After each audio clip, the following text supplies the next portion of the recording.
Mohini road का इलाका एक सर्वेंट क्वार्टर और उसी छोटे से कमरे में अचानक मचा हंगामा। बताया जा रहा है कि गुरुवार को पति पत्नी के बीच काम को लेकर विवाद शुरू हुआ। दोनों के बीच पहले भी अक्सर कहासुनी होने की बात सामने आ रही है, लेकिन इस बार विवाद इतना बढ़ गया कि आरोप है कि रामजी पाल ने धारदार हथियार उठा लिया। देखते ही देखते घर का माहौल चीख पुकार में बदल गया और सोनू पाल गंभीर रूप से घायल हो गई। आरोप है कि पति ने धारदार हथियार से पत्नी के गले पर वार कर दिया, जिससे उसकी मौके पर ही मौत हो गई। सबसे चौंकाने वाला बात तो ये है कि जिस वक्त घर के अंदर ये खूनी खेल चल रहा था, उस वक्त दंपत्ति के तीनों बच्चे स्कूल गए हुए थे, यानी बच्चों के लौटने से पहले ही घर का माहौल पूरी तरह बदल चुका था। उधर हंगामे की आवाज़ सुनकर मकान मालिक को शक हुआ और उन्होंने पुलिस को सूचना दी। कुछ ही देर में पुलिस मौके पर पहुंची और कमरे के अंदर का मंजर देखकर पूरे मामले की जांच शुरू कर दी। बच्चे लौटे तो घर उजड़ा। 3 बच्चे, एक माँ, एक पिता और एक ऐसा घर जहां कुछ देर पहले तक जिंदगी चल रही थी, लेकिन पति पत्नी के बीच हुए विवाद ने इस परिवार की पूरी तस्वीर बदल दी।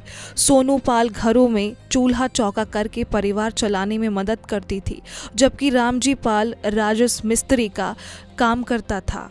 परिवार मूल रूप से अयोध्या का रहने वाला था और करीब 3 महीने पहले ही देहरादून आया था।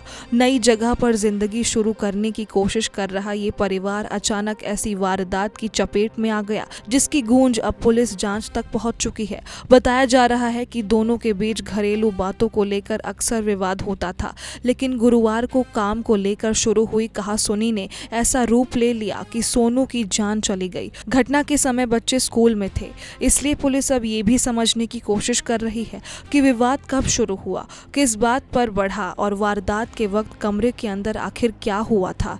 हर जवाब के साथ इस हत्या की तस्वीर साफ होती जाएगी, लेकिन एक सवाल अब भी सामने है, क्या गुस्से का एक पल पूरे परिवार की जिंदगी तबाह कर गया? कातिल पति सलाखों में। वारदात की सूचना मिलते ही डालनवाला पुलिस मौके पर पहुंची और जांच शुरू कर दी। पुलिस ने आरोपी पति रामजी पाल को मौके से ही हिरासत में लिया और पूछताछ के बाद उसे गिरफ्तार कर लिया। अब पुलिस हत्या के पीछे की पूरी वजह और घटनाक्रम को जोड़ने में जुटी है।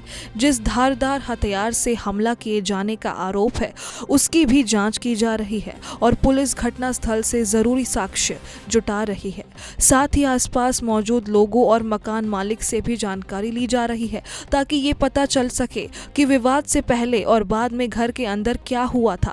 पुलिस के सामने कई सवाल हैं। क्या पति पत्नी के बीच पहले से कोई गंभीर विवाद चल रहा था?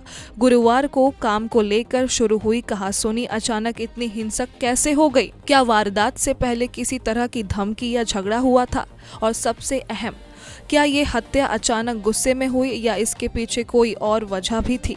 फिलहाल आरोपी पुलिस की गिरफ्त में है और पूछताछ जारी है, लेकिन एक परिवार के लिए अब सबसे बड़ा सच ये है कि जिस घर में 3 बच्चे अपनी मां के लौटने का इंतजार कर रहे थे, वहां अब उनकी मां कभी वापस नहीं आएगी।